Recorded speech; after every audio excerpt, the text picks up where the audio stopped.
Bueno, muy buenas noches a todos y a todas los que se conectan con nosotros en nuestros lunes de literatura en la Casa Teatrova. Hoy tenemos la oportunidad de compartir con ustedes este nuevo espacio digital para que se conecten con nosotros y hablemos de teatro, de diferentes temas de teatro, de máscaras, de actuación, de otros temas, pero el tema que hoy nos convoca muy especial es el tema de la vitamina L, de la literatura, a la cual hacemos honor hoy día lunes con un invitado muy especial, William Fortich, que entre otras cosas nos comentará acerca de la publicación de su nuevo libro. Entonces, sin más preámbulos, vamos a darle la bienvenida a los invitados que se encuentran con nosotros, Kadir y William. Bueno, bienvenidos y ya esto es de usted. Muchas gracias. Muchas gracias, Juan. Muy bien. Maestro, un placer tenerlo en estos conversatorios que se van a denominar Hablemos de Teatro. Hablemos lo que estamos haciendo los actores de teatro, los directores de teatro. Es un placer tenerlo, William, desde arranque. Maestro William, director del grupo Cábala Teatro aquí de Bogotá. Gran actor, dramaturgo, poeta, cantante, mejor dicho. Hace parte de esa formación integral que tenemos todos los actores aquí en Colombia, que nos toca de todito. Contarles que también este teatro va a sala concertada con el Instituto Distrital de las Artes y el Ministerio de Cultura, y que tenemos ahora, pues estamos haciendo todo esto digital, porque ya pues para podernos tomar un tintico nos vamos a demorar, William. Nos vamos a demorar un ratito. ¿Cómo la vas viendo? Pues ahí en las dificultades siempre hemos salido, ¿no? Nunca nos ha tocado fácil. Entonces allí avanzamos. ¿Cómo va Cábala Teatro? Bueno, Cábala cerró la sala porque a buen tiempo y estamos ahí reestructurando todo. No nos estamos reinventando, estamos reestructurando, que es distinto, porque la esencia no se reinventa, la esencia es la misma. Estamos en ese trabajo de visualizar otras oportunidades y otras cosas que hemos dejado de lado. Entonces allí vamos trabajando en la producción de videos, teníamos mucho material. Estamos ya elaborando los guiones para los documentales sobre formación artística, por ejemplo. Vamos a sacar 10 documentales sobre la formación artística para las escuelas de los municipios, de la Casa de la Cultura y demás. No es para las universidades, no, es para la gente que está comenzando.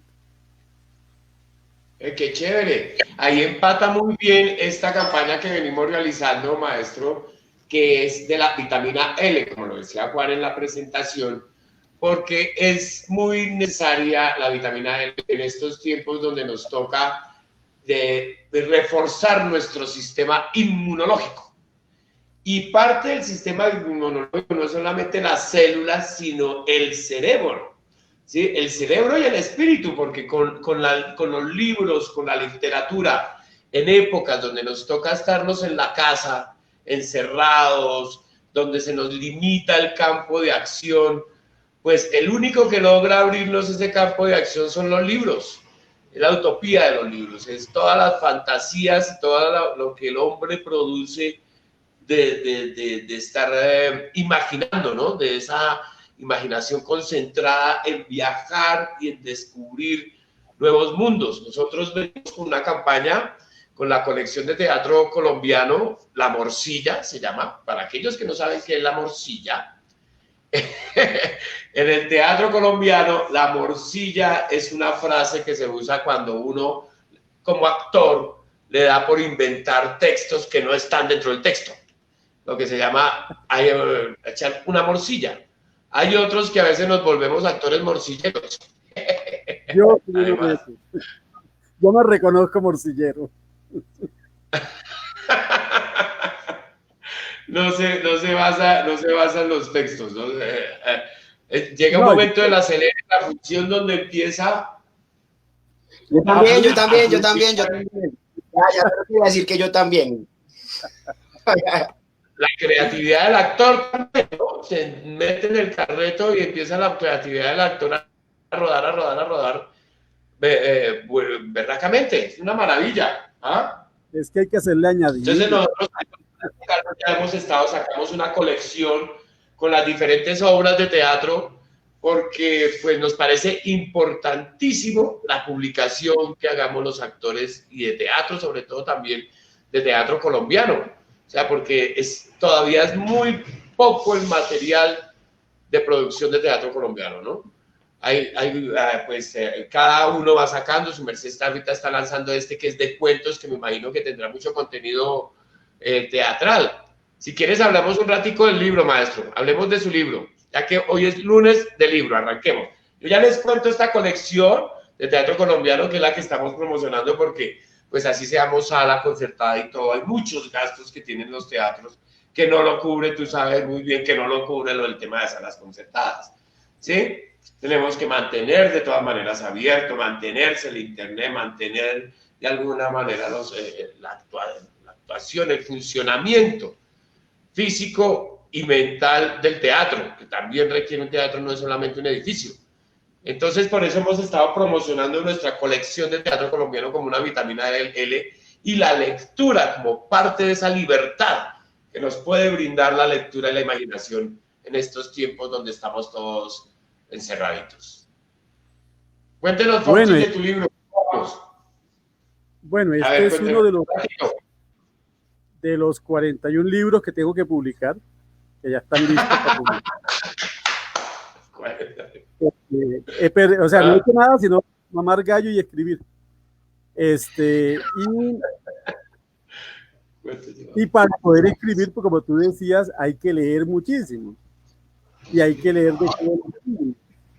Y hay que leer desde El Capital de Carlos Marx, las obras de Shakespeare, hasta Condorito. O sea, nosotros fuimos del cómic, yo amo el cómic. Creo que debemos buscar toda la forma. Hay unos memes muy inteligentes hechos con enorme... Y eso también hay que leerlos y comentarlos. Creo que es un ejercicio cotidiano de divertirnos leyendo. Y sobre todo buscando los subtextos. La cosa no está allí tan de frente, pues se recuerde que somos satíricos, que somos melipeicos, que le hablamos a Juan para que entienda a Pedro, así como hacen las mamás, ¿no? Y que eso de descubrir, desentrañar esas cosas que están allí, hace que uno, pues inclusive, pueda evitar ser potencialmente, tener Alzheimer potencialmente. Es decir, es realmente la literatura y la lectura un campo de la salud también, de la salud mental y también de la salud física. Por eso, digamos que así como escribimos, así leemos, en la misma proporción, la misma cantidad. Y pues no hay que ser rigurosos y estar... No, el estado de ánimo te llama a leer una cosa o la necesidad te llama a leer un plan de desarrollo, por ejemplo, ¿no? Que es tan torturante, pues uno tiene que leerlo porque son momentos difíciles políticos, hay que tomar acciones. Saludo a Camilo H, que se apareció por ahí, compañero de Cábala. Y la otra cuestión, entonces, en el libro, pues, el libro está compuesto, está editado en PDF, porque originalmente era para estos tiempos de PDF, pero en vista de que muchísimos compañeros nuestros todavía les fascina el olor a papel, ¿no? A la celulosa, les encanta marcar la página. ¿Tú también? Kadir, también te gusta el papel. Es importantísimo, no solamente Ortiz, ya que tú hablas del tema de los sentidos en la lectura, el olor a papel, pero fíjate que en estos tiempos donde todo el mundo ahora está pegado a estos computadores, ya a estas máquinas, no se parpadea. Y al no parpadear, el ojo va perdiendo su mucosidad. La ventaja del libro es que puedes parpadear hasta quedarte dormido o empezar a despertarte leyendo un libro. Entonces, estás ejercitando los ojos, además. Sigue, Máster. Saludos también a Javier Mayor, que está por acá. Qué bueno, saludos, maestro. Sí. Entonces, la idea es que, bueno, no, y quería anotar una cosa allí, si tú te duermes con un libro en la cama, no corres mucho riesgo, ¿no? Pero si te duermes con el celular, la pila puede estallar, alguna cosa puede parar, las emisiones se pueden dañar. Entonces, como hay tanta petición del libro en físico, como decimos, en papel, pues ya la edición también está ya hecha. Ya estamos. Entonces, esto se edita con el sello Sutana Ediciones, que es un sello de Cábala Teatro. Ese sello ya ha sacado 16 libros. Los míos solamente han sacado, con este son 3 de los 16 títulos que han sacado. Y este entonces está compuesto de 8 cuentos que vienen de distintas etapas, digamos, entre el 90 y 92 y el 2016, más o menos, el último cuento. Y entonces, primero, pues a nosotros los autores costeños nos toca quitarnos el mico que tenemos ahí con García Márquez. Todo el mundo quiere que escribamos como García Márquez. Y no, García Márquez era él y escribía en su violeto y en su forma. Era periodista, cronista. Entonces, yo no, yo vengo de otra formación un poco más abierta en otros sentidos. O sea, García Márquez no le tocó estudiar semiótica, ¿no? A nosotros sí nos la metieron hasta por lavados. Entonces, a nosotros nos tocó una violencia mucho más fuerte y además una violencia multidimensional. Las formas de la guerra todas puestas en una mesa y nosotros éramos parte de esa mesa. El otro elemento es que esos cuentos que queremos dejar allí, primero pues yo parto del cuentero, yo quiero ser como sentarme enfrente y contar el cuento, sin muchas técnicas, pero una cosa que sí no es, que no participo en eso, es que sea estructura aristotélica. Eso no tiene un comienzo, un final, comenzamos por donde sea o nos vamos pues por cualquier otra estructura de las múltiples que existen en la literatura para llegar al espectador. La otra cosa que queremos también es que el cuento sea universal, siendo, como decía Tolstoy, muy, muy, muy particular, muy particular. Entonces, y para que sea universal tiene que ubicarse territorialmente. De la mayoría de esos cuentos, salvo uno que ocurre aquí en Bogotá, alrededor del cementerio de la 26, cementerio central, el resto son cuentos que ocurren en algún poblado de la inmensa costa atlántica que tenemos en Colombia. Entonces, allí está, pues, este es el 4º libro de cuentos, o sea, que recojo cuentos y los meto en un solo libro, buscando una identidad. Y el título, La carne y el asco, es porque eso es lo que nos ha dejado esta guerra. Unos a veces... Es como sí, casi como un juglar, como los cuentos de un juglar, casi como entrar dentro de esa literatura un poco también con elementos teatrales del juglar, que bueno, en este caso va recogiendo cuentos de la carne y de toda la violencia y las aberraciones que produce la guerra, ¿no? Sí, sí, sí. Pero también, o sea, porque es que hay elementos, bueno, la guerra es como una cebolla, ¿no? Son capas y capas y capas y capas que la componen.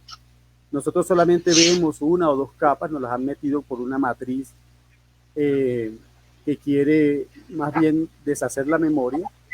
Pero digamos que la capa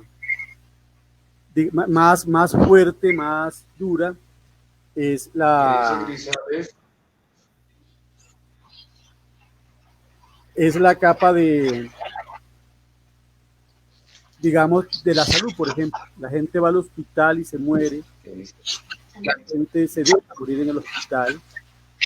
La gente nuestra no tiene opciones, por ejemplo, de empleo, de salud, de estas cosas, y entonces eso también hace parte de la guerra y hace parte de la violencia. Entonces allí hay un momento que se llama Tosferina, que parece autobiográfico, o sea, porque me pasó a mí. Yo fui asmático desde los 2 años, soy asmático, tengo 62 alergias, o sea, el medio ambiente y yo no nos la llevamos muy bien y tocó aprender a vivir. Y mitad de eso, de un ataque de asma, llega la tosferina a ese barrio.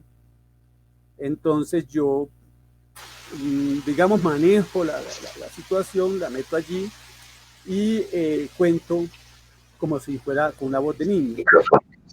Y entonces es difícil contar con otra voz, con la voz de niño, pero ahí estamos, trabajando para que esas voces distintas puedan llegar a la conciencia de Colombia y se pueda mostrar esa tragedia que hemos tenido una tras otra y que se van conjugando a través del tiempo.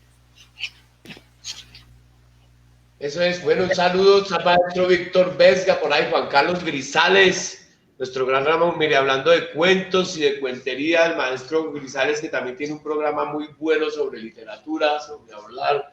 Maestro Javier, lo mismo, saludos a Camilo. Ahí vamos, ahí estamos hablando de literatura y hablando de locura y hablando de viajes. Sí, de todas maneras, siempre el escritor, por ejemplo, en el caso nuestro con el maestro Carlos Parada también, cada una de sus obras fue un cuento desde los viajes. Cada obra, por ejemplo, también la ubicó en un país imaginario. Siempre los países eran imaginarios, ¿no? Donde ocurrían las cosas más absurdas.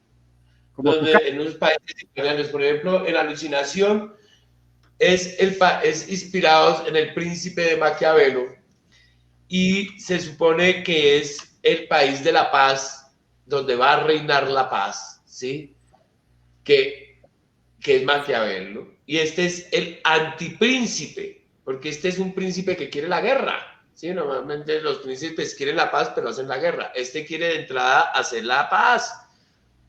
Hacer la paz porque, perdón, casi todos los príncipes quieren es hacer la guerra, es al revés, ¿sí? Para poderse sentir de que están gobernando. Si no están guerreando, no creen que eso es gobernar.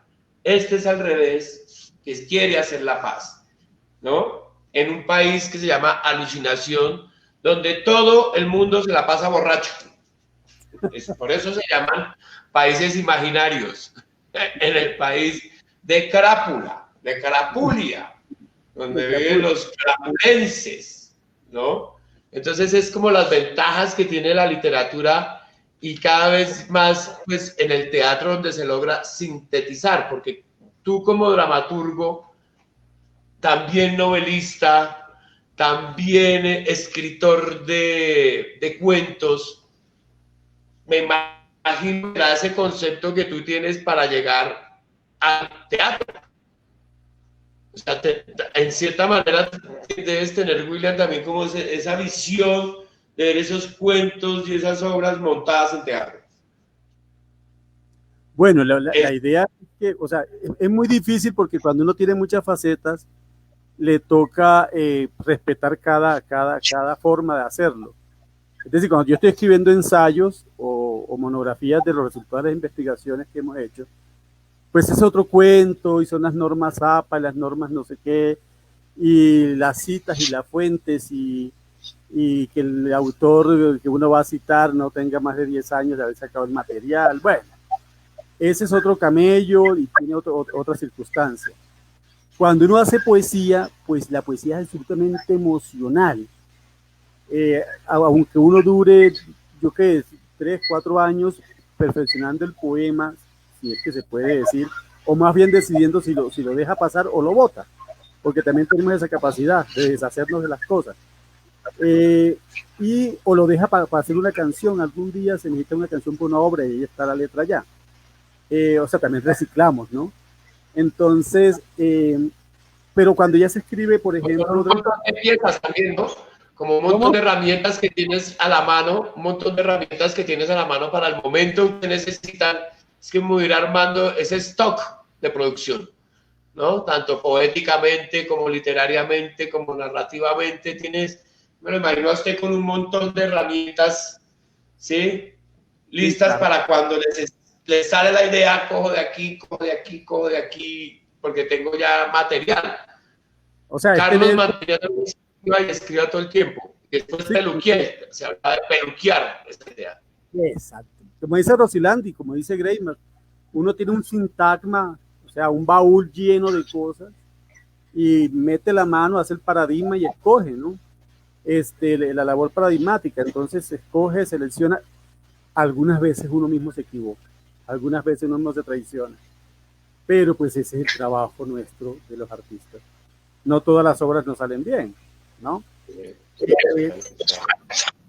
Y hay que ser muy duro, muy autocrítico. Si no sale bien, pues chao, se fue.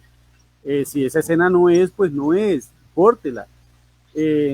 También entonces esos dramaturgos que son tan obsesionados con que sus escenas son intocables, pues uno dice, bueno, estamos hablando ahorita de que somos morcilleros, sí, hasta dónde el actor también es creativo y también tiene que meterle a la obra.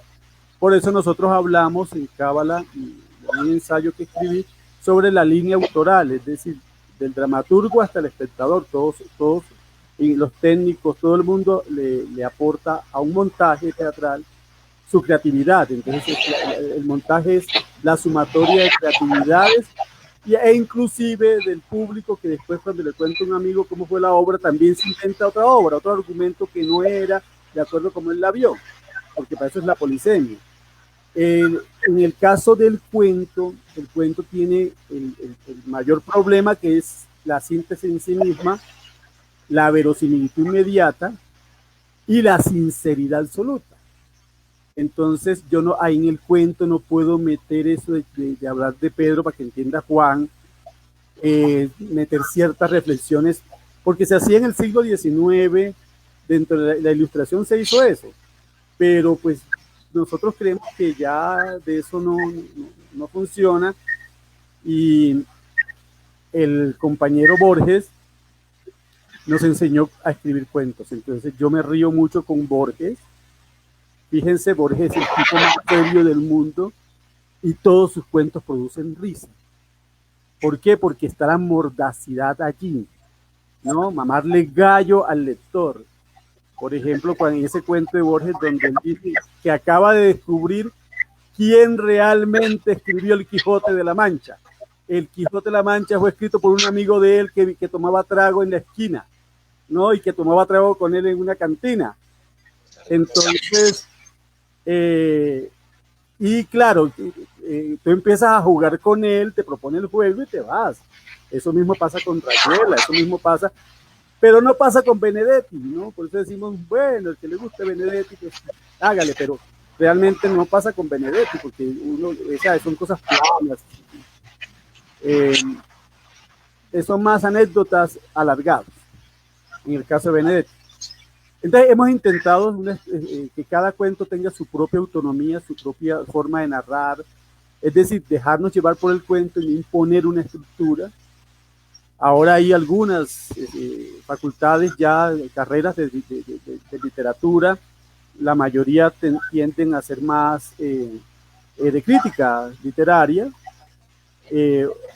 y está bien, o de formación en literatura, pero muy poquitas están para la creatividad. Hay alguna por allí que está para la creatividad. Gisela Lozano, buenas noches, compañera del contrabajo. Y entonces también promotora incansable de la literatura y de la lectura, Gisela. Entonces, decimos, estos cuentos, los 8 cuentos que están de la carne y el asco, cada uno tiene una forma distinta de contar, cada uno tiene su propia melodía, cada uno tiene unos personajes en unos más terminados que en otros, Hay un cuento, hay cuentos fantásticos donde se requiere muy poquito de escribir al personaje, y entonces también metemos eso, usamos eso, es decir, no nos quedamos con una escuela, sino intentamos que el mismo cuento nos dé.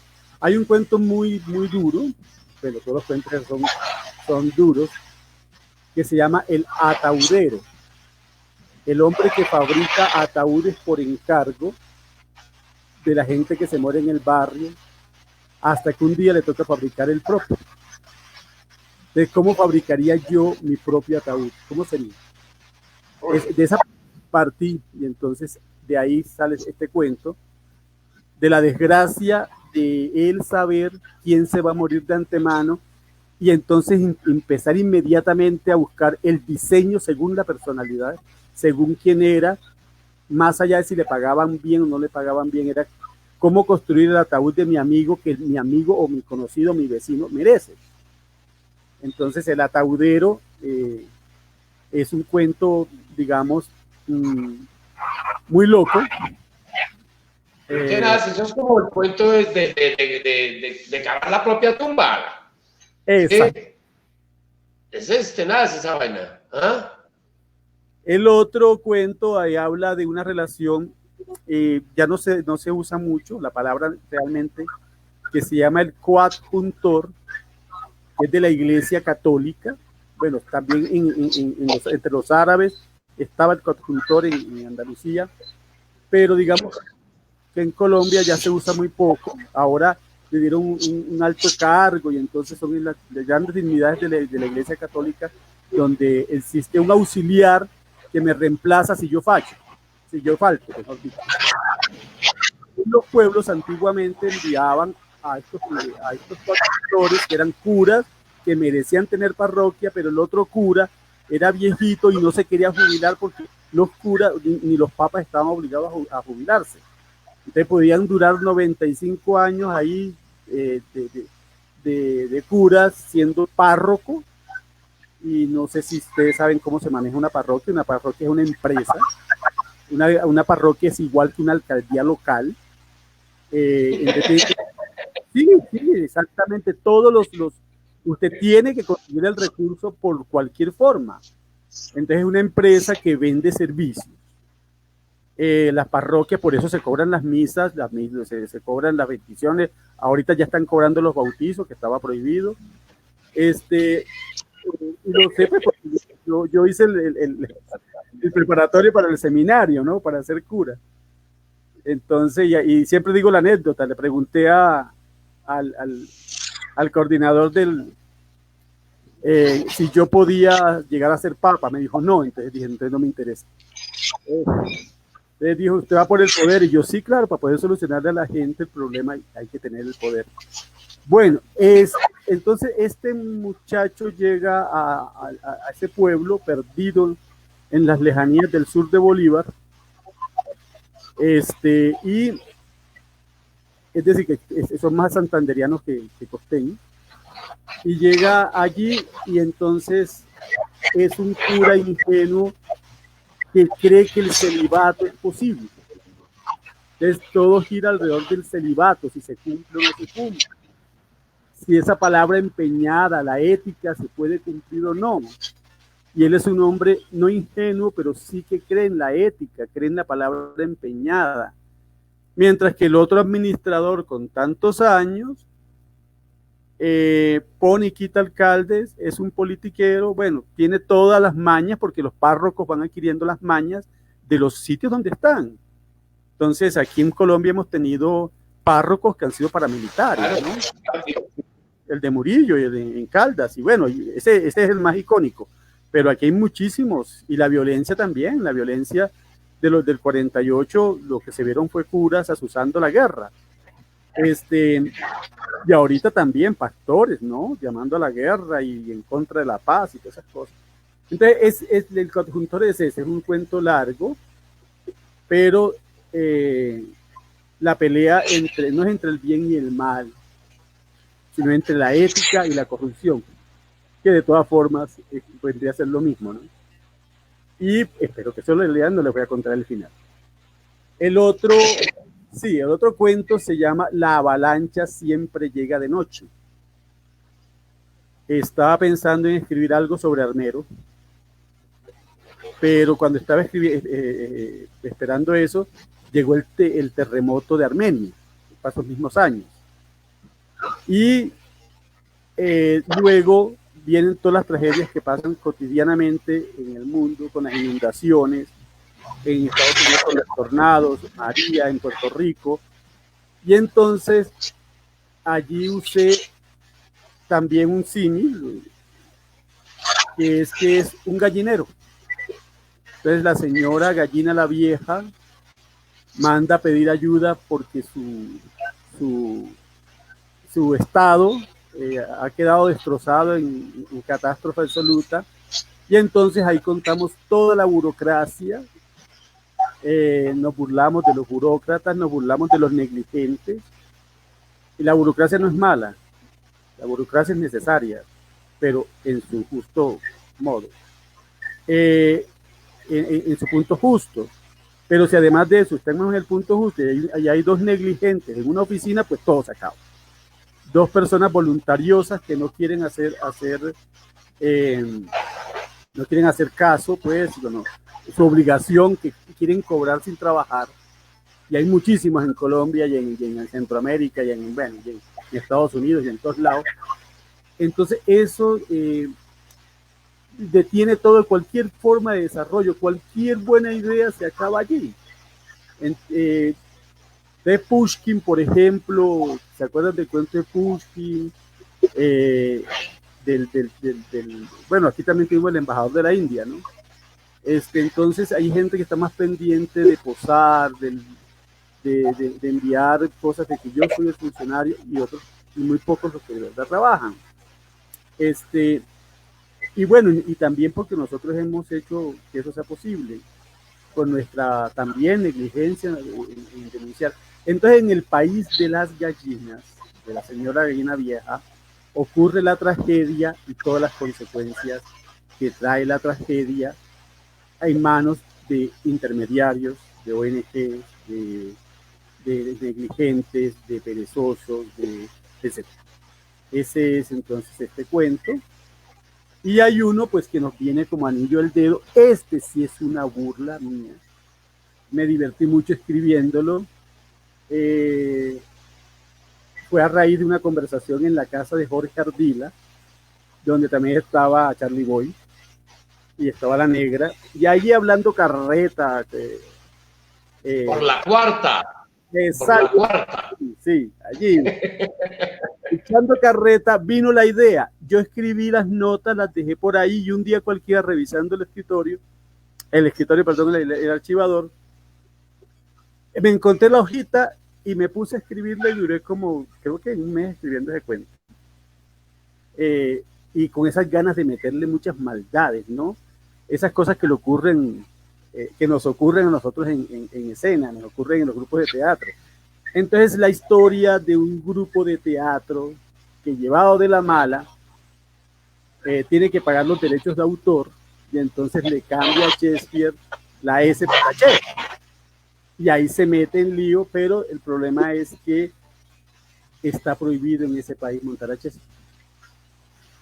Entonces están buscando al autor de esa obra para meterlo preso. Y ahí viene... ¿Perdón? Por la Che. Sí. Entonces creen que está bien. No quiero decir. De todas maneras, porque de pronto en esa misma rumba a nuestro maestro Charlie Boy le empieza a aparecer chingua del dorado colonizado, chingua, changua, chupe, churupe, cachimba, churumbela, chinchorro, chumbimba, cachimba, churumbela.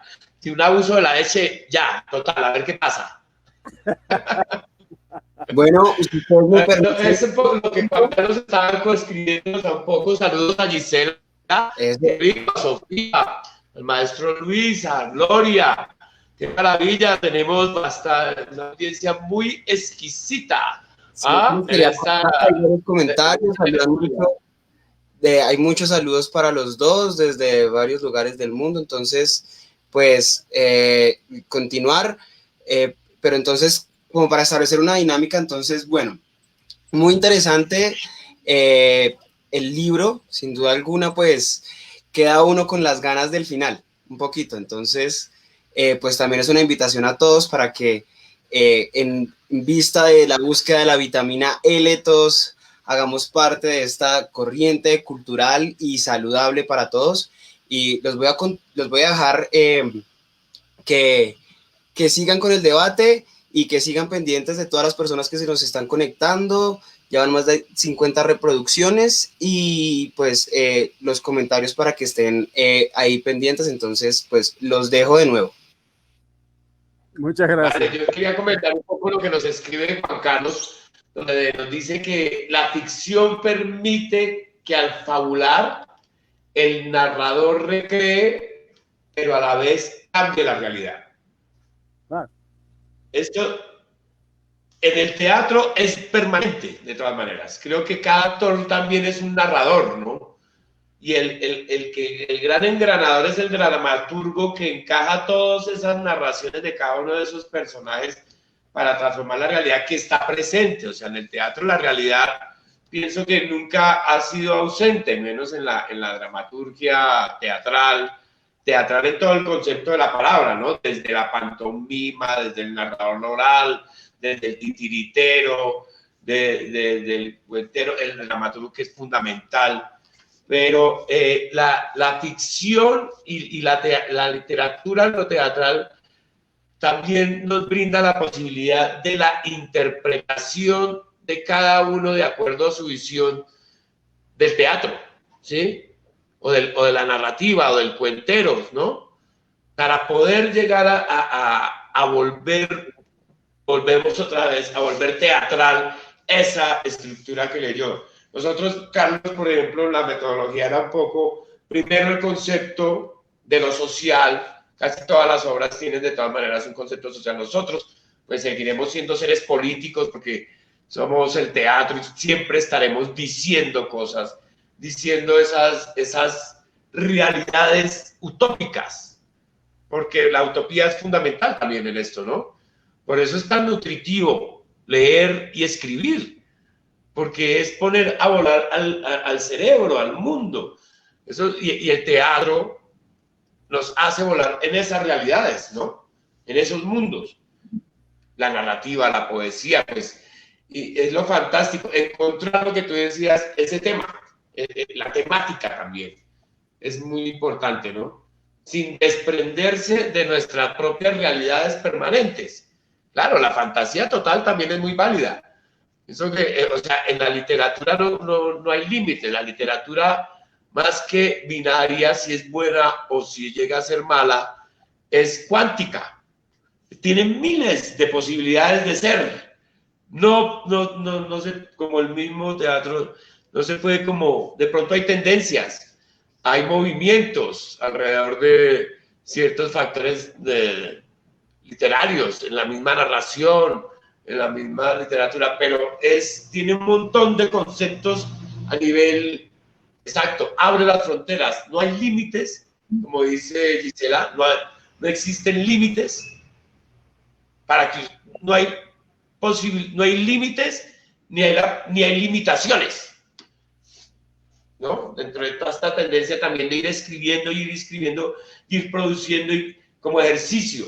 ¿Cómo, Fortis, dentro de tu experiencia, cómo llegas a empezar a coger, bueno, antes se pudiera decir el papel, el lápiz sobre el papel, ahora podríamos decir a colocar tus deditos sobre el teclado?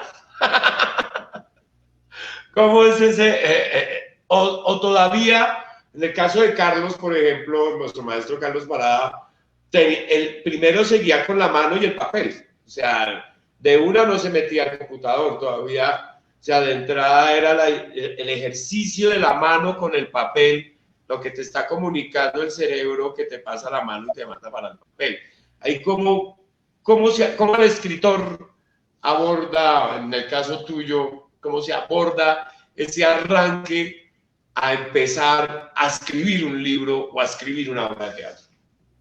Bueno, la primera obra de teatro que escribí se llama Derrocamiento en Tumbay. También es un mundo raro, un país extraño, donde lo más novedoso era la rueda fiché, la rueda de la lotería. Esa, en la dictadura se le había ocurrido una cosa genial y era incluir la lotería para que todo el mundo se volviera rico de a poco, ¿no? Cada semana había un nuevo rico. Así hasta el infinito y todo el mundo iba a ser rico en aquel país. Yo tenía 16, 17 años.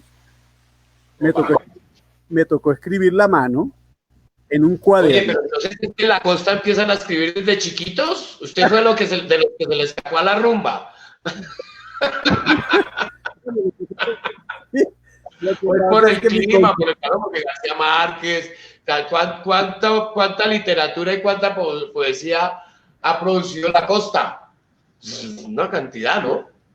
Sí, no, yo creo que el país ha producido mucho y sí, hay muchos escritores costeños, pero pues yo no sé si serán las condiciones. Debería haber mucho más, por supuesto, muchísimo más, pero y hay muchos que no son conocidos, que ese es el problema de publicar, ¿no? Que la gente no tiene opciones de que se conozca su obra. Y también pues sabemos que los concursos no son garantía ni de calidad ni de democracia. Además, el sistema de convocatorias de todas maneras hay que replanteárselo y ahí sí como reinventarse. Ese sistema, hay que tocarse ese puntico que es un puntico que nos toca a todos, ¿no? Porque es un sistema bastante, en estos tiempos, bastante complicado de abordar porque ha crecido el número de artistas, por ejemplo, en el caso de la ciudad. O sea, afortunadamente crecen los artistas, afortunadamente aumenta la población tanto de pintores, de músicos, de bailarines, de actores, de escritores, que yo creo que Bogotá se puede dar el lujo de ver cómo cada día la gente quiere más acercarse a las artes, pero los presupuestos aún siguen siendo los mismos. O sea, esa pelea por el mínimo de llegar al 1% en presupuesto para el arte y la cultura, llevamos 20 años tratando de pelearla y ha sido imposible, como si no existiera no se fuera consciente de que afortunadamente ha aumentado el nivel de sensibilidad hacia las artes en la ciudad, y no solo de acercarse a verlas, sino de hacerlas, de desarrollarlas. Eso es. Entonces, en esa época, yo, volviendo, escribí la obra, pues una obra cortica, pues porque uno no tenía más allá. Yo llevaba como 3 años, 4 años haciendo teatro apenas, y lo escribí porque hacía falta teatro, porque tampoco hay publicaciones de teatro en los pueblos. Es muy difícil, la gente sigue contando cosas muy viejas porque no hay nuevas publicaciones que le llegue.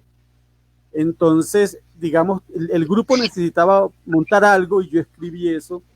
Y recuerdo, me acuerdo poniendo una hoja encima, una hoja de carbón, otra hoja encima, otra hoja de carbón, otra hoja, y así hasta 4, y volver a escribir todo lo que tenía en el cuaderno, remarcado, ¿no?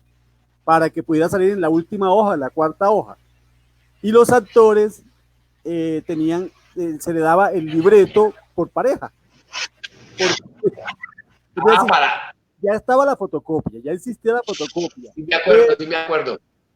Después llegó otra que era como una imprentica que se le daba vueltas, no sé si te acuerdas, en la corporación tenían una maquinita de esas para imprimir los textos teóricos. ¿Cómo es que se llamaba esa maquinita? Stencil.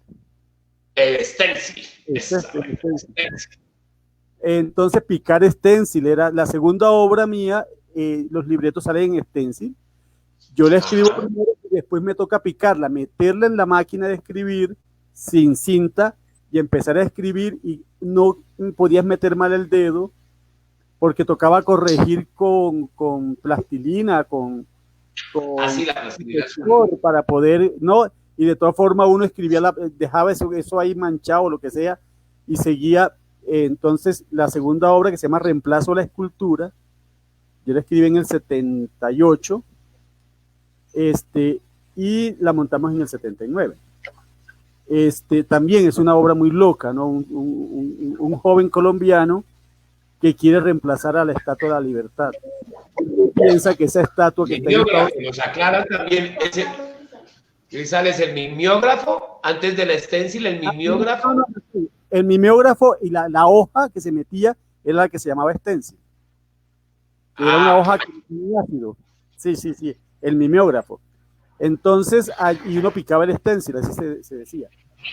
Entonces, o sea, yo vine, he hecho toda la trayectoria desde la máquina de escribir mecánica grandota Remington que pesaba como 200 kilos, luego hasta la pequeñita, una que uno podía ir por la calle con ella en la mano. Yo estudié en un colegio de bachillerato comercial, o sea, yo hice 3 años clásicos y en un año me tocó graduarme y aprender todo lo que nosotros habían aprendido en 3 años. Fue muy difícil. Mis vacaciones fueron escribiendo a máquina y recuerdo que hice un pequeño ensayo, como de 17, 18 páginas, sobre la mano en la transformación del mono en hombre, de Engels. Entonces, creo que eso fueron mis vacaciones. Todo el mundo se va para playa, todo el mundo asoleado, y yo verde, como siempre, de blanco, porque me puse a escribir para aprender a escribir rápido en máquina. Y luego vino la máquina eléctrica, luego la máquina con memoria, luego el computador. Entonces hemos hecho todo el tránsito de la escritura a través de estos instrumentos. Y sí, yo sigo usando la mano cuando llega la idea, y siempre le digo a mis alumnos de literatura o de escritura, si la idea vino y tiene solamente un papel cagado enfrente, coja el papel cagado y escriba por el otro lado, pero no la deje ir porque las ideas no deje perder la idea. No deje perder la idea, baje en el bus y escriba en la pierna, ¿no?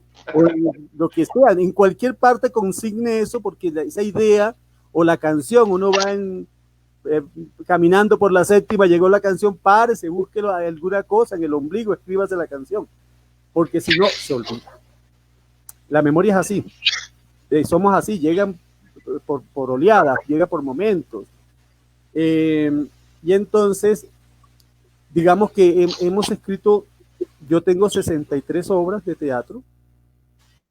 De esas 63, pues hay unas que son históricas, como La Paloma de la Reina, la que ganó el Premio Nacional de Dramaturgia, que es un mamadeo de gallo de cómo Colón consiguió la plata para llegar a América. Y si eso era cierto y no, y sus amores con la reina Isabel, y la reina Isabel como una persona muy amante, amadísima de sí misma, amadísima de Colón, repudiada por su marido, ¿no? Y al mismo tiempo... en ese caso, en ese momento que tenemos nosotros ahí también en el Dorado colonizado tenemos ese tema, era que hay un detalle de todos esos reyes, que es que en el imaginario todo el mundo cree que esos reyes son como los de Fósforos el Rey, unos señores ya de edad, con las barbas blancas, sí, que todos eran unos sardinos de todas maneras, de 16, 18 años, 20 años, esos no eran pues personas adultas los reyes, ¿no? Entonces, con más veras los amores y las emociones y las calenturas del imperio se vieron reflejadas en ese descubrimiento. No, y que no solamente el vasallaje y el imperialismo que ahí se genera es contra los indígenas, también contra los poros, contra los judíos, contra los gitanos.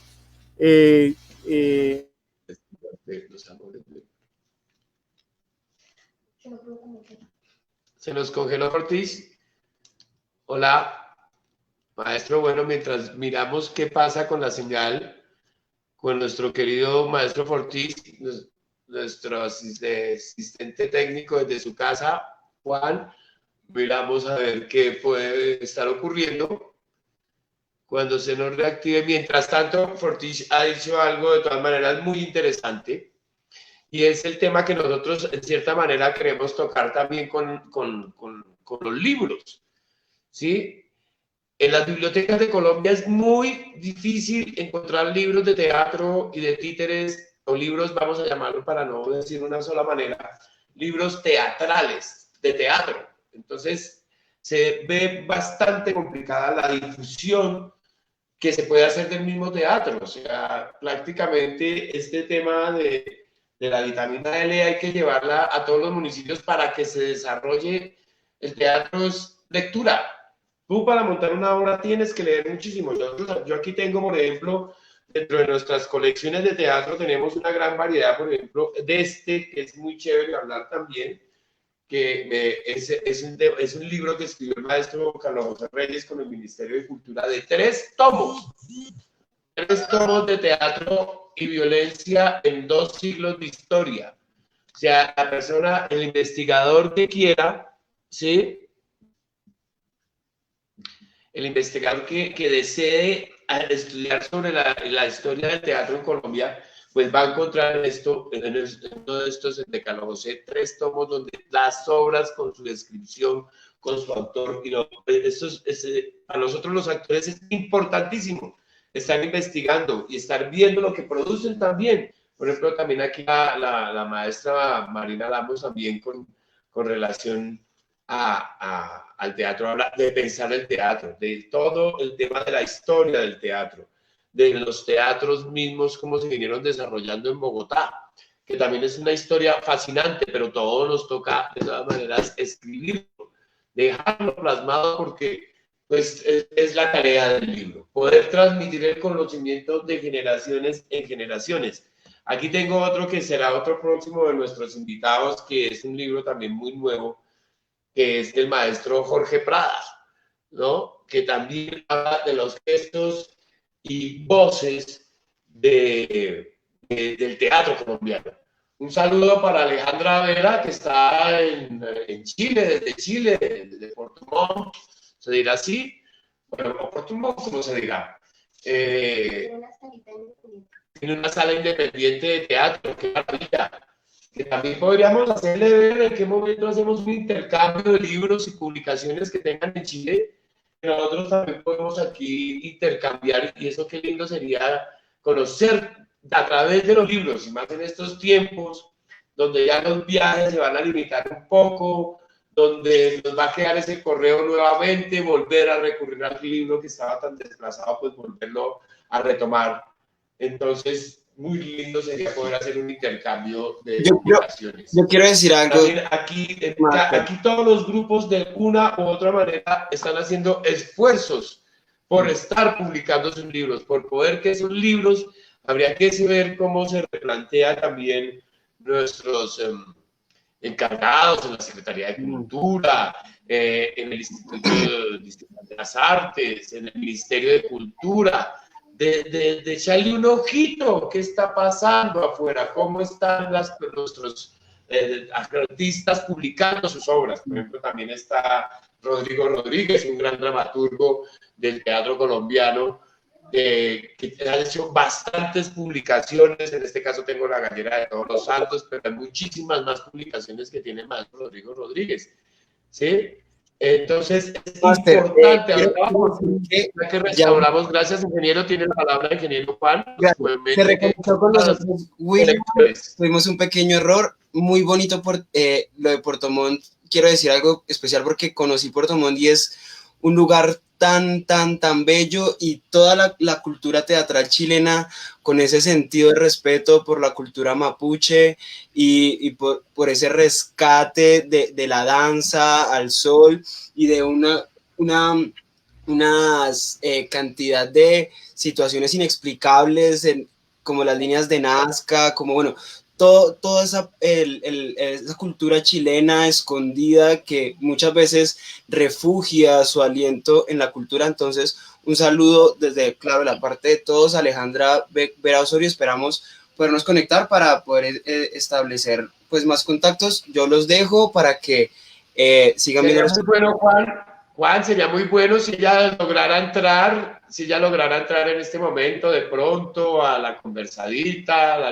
Voy a enviarle el link a ver si nos quiere acompañar, y los dejo. Claro. Y si Juan Carlos nos quiere acompañar, también podríamos enviarle el link. Ir creando esa tertulia. Yo aquí tengo el listito, de todas maneras, todo muy teatral, porque se me puede enfriar el tinto, No, pero con ganas, a ver si se me ve bien, con ganas de invitarlos a un tintico, sí, muy teatral, para no provocarlo, sí, de charlar alrededor de un tinto, de la literatura, del libro, de lo próximo que pensamos hacer, de cómo esa novela o ese cuento nos llevó a hacer una novela que después se convirtió en una obra de teatro, que después se transformó en una película de cine, que de pronto se volvió un documental histórico, todo eso a partir de una idea, ¿no? Porque todo, Fortis, como veníamos hablando, que fue donde el tema de cómo nace la idea, cómo arranca, cómo se despega esa idea que se vuelve devota, que se vuelve maravillosa. Sí, la idea es que la historia también, o sea, nosotros tenemos muchos pretextos, tenemos muchos genotextos a mano. La historia de nuestro continente, de nuestra humanidad, es una fuente inagotable. Y desde ahí, por supuesto, hay que dudar del documento histórico porque fue contado por el supremacismo. Hay que ver quién contó la historia y entonces uno como autor no puede tragar entero y intentar trasladar esa historia que contaba alguien que tenía interés en ocultar cosas o de resaltar algunas cosas, llevarla a la escena. Es decir, uno tiene también que dudar, que meterle de su propio acervo, de su conocimiento, etcétera.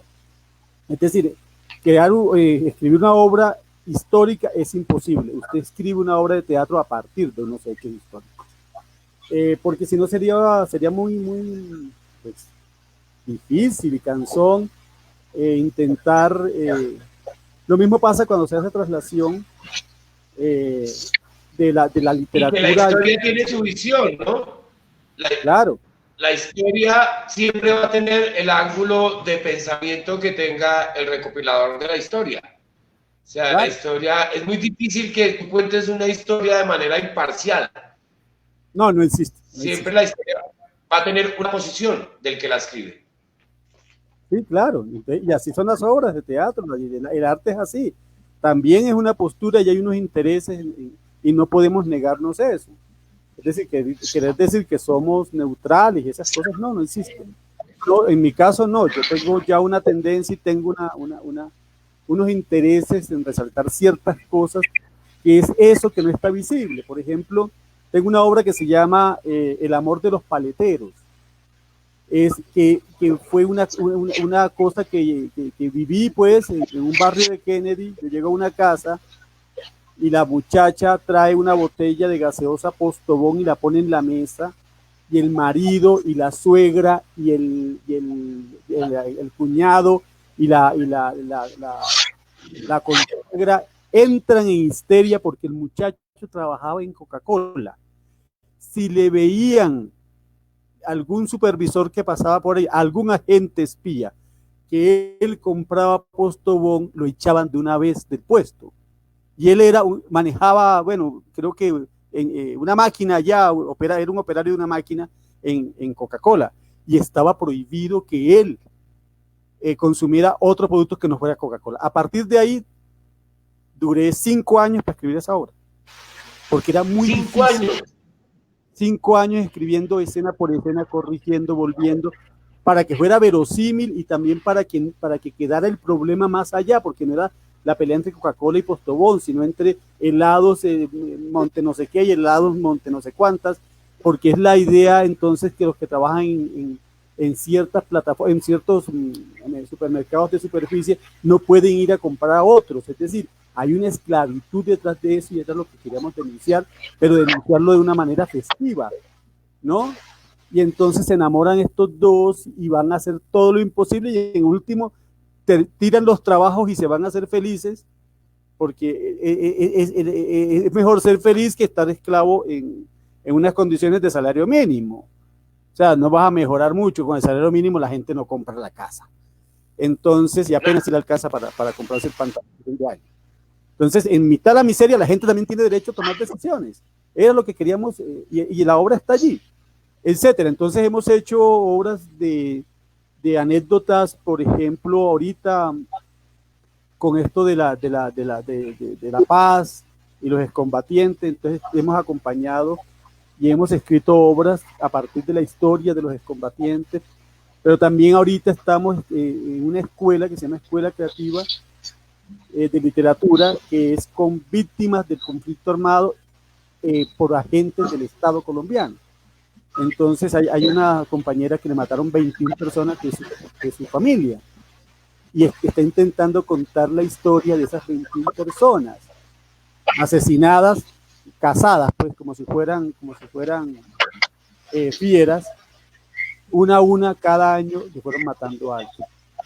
Ella está haciendo el duelo, el mayor de los duelos, a partir de escribir y también de leer. Entonces estamos leyendo a Lape y estamos leyendo a otro montón de cronistas, porque con ellos estamos haciendo crónicas. Es muy doloroso, uno llora mucho después de leer los relatos que estas mujeres y hombres traen, pero a ese relato, por muy duro que sea, hay que hacerle taller y decirle: esta coma está mal puesta, aquí hay un pleonasmo, esta es una redundancia, puedes mejorar esto puede ser una frase poética, quita esto, es un lugar común. Claro, ¿y cómo se manejan los ritmos también, ¿no? Para que no sea el drama total, sino que te va también la vida. Así, claro, el drama es el prioritario, pero la vida tiene que lograr de todas maneras ese equilibrio, y me imagino que literariamente también.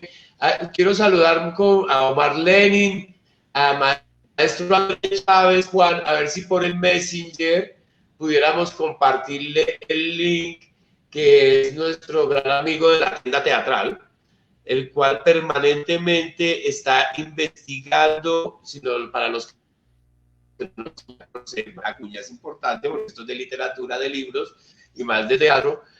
Andrés mantiene en su tienda teatral una cantidad de números de libros que es muy difícil, porque es casi que estar importando libros, ¿no? Permanentemente. Entonces, si lográramos, Juan, brindarle el link a Andrés para que nos contara la última novedad que haya llegado o cuáles son las nuevas adquisiciones, de una vez para los amantes de los libros, nosotros seguimos anunciando el de Fortish, que está en promoción también en este momento. Vamos a hacer la cuña de la hora de una cuña, de las cuñas.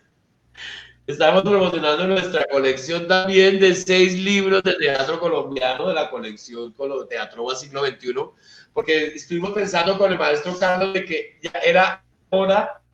El teatro es efímero, es un arte muy efímero, y las obras se van colgando. Es muy fácil cuando las obras se cuelgan, pero ¿qué pasa con todo ese trabajo de dramaturgia, todo ese proceso que se hizo desde la concepción en la improvisación, donde el actor le ayuda al dramaturgo a empezar a hacer esos bocetos literarios de por dónde puede despegar en el caso de la dramaturgia teatral, ¿sí? Y llevando hasta el montaje, hasta esa primera lectura de ensayo, hasta el montaje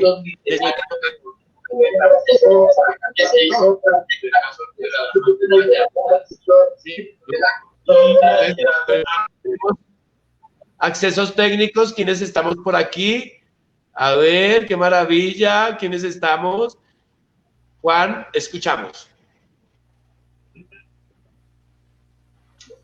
Tienes el micrófono apagado, Juan, creo. Listo. Perdón. Darle la bienvenida a Alejandra y a Andrés Chávez a la conversación. Alejandra nos acompaña desde Puerto Montt y Andrés Chávez desde Bogotá. La tienda teatral en Bogotá. La tienda teatral, perdón. Listo, entonces los dejo ya que están todos reuniditos. Bienvenida, Alejandra, ni más faltaba, desde Chile. Un placer tenerte aquí. Te dejo con los... Alejandra, mucho gusto, bienvenida aquí a este espacio de teatro. A lo mismo Andrés con la tienda teatral nos va a contar, y Andrés, nos toca primero que todo, pues, darle la palabra a nuestra maestra Alejandra. Por supuesto. Que es una maravilla contarnos me imagino que nos dice Juan que es un hermoso grupo que trabajan desde Puerto Montt, en Chile. Estos son unos lunes que estamos haciendo de vitamina L, porque en estos tiempos que nos toca blindarnos, nuestro sistema inmunológico tiene que reforzarse, y qué mejor que la vitamina L para mantenernos libres, leyendo, escribiendo y haciendo un montón de literatura a la lata. Un placer, maestra Alejandra. Hola, muy buenas noches por acá. Qué Buenas gusto, noches, qué alegría también viajar un poquitito a verles. Estaba ya dando vueltas en la casa, unas cuantas vueltas más, y me conecto y los encuentro a ustedes y me quedo escuchándolos con mucho agrado. Y se produce este contacto y me parece bellísimo. Muchas gracias por darme ahí una bienvenida. Alejandra Vera, actriz aquí de Puerto Montt, Chile, al sur de este largo país, donde tenemos mucho frío y mucha lluvia en este invierno. Estamos encerrados aquí en cuarentena, no tenemos posibilidades de hacer muchas cosas. Nuestro teatro está bastante detenido, tratando de sobrevivir mediante todas estas nuevas plataformas, pero la verdad que toda la comunidad teatrera de aquí de Puerto Montt estamos emocionalmente tristes, todos tratando de buscarle algo bueno a esto y abrir posibilidades, pero extrañándonos, queremos vernos, queremos abrazarnos, queremos ensayar, queremos trabajar, queremos estar en nuestra casa teatro.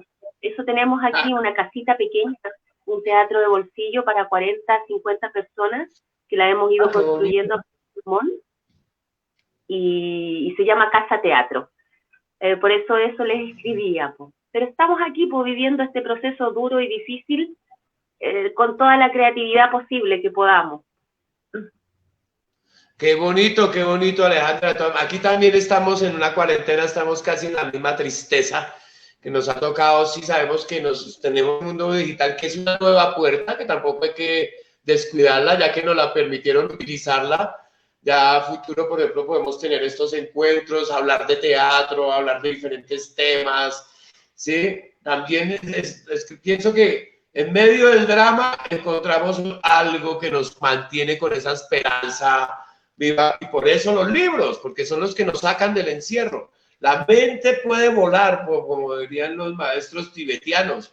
Podemos salir y volar y andar por diferentes mundos por el solo hecho de coger un libro y ponernos, hasta podemos imaginar, en el caso de libros de teatro, las obras de teatro. Si no podemos ir aún o queremos descansar los ojos de lo digital, ¿sí? Coger y poderlas leer.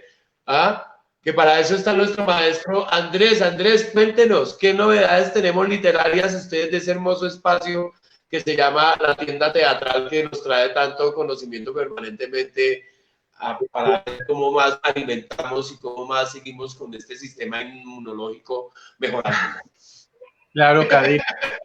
No, pues novedades siempre hay. Este año obviamente se bajaron un poco porque la producción editorial en español, que la mayoría nos viene de España, evidentemente se paró desde febrero, marzo con la pandemia, y las ferias del libro de Madrid, por ejemplo, se cancelaron, y eso implicó que todas las editoriales pararon sus novedades hasta más o menos ahorita septiembre, pero sí alcanzaron a salir algunas.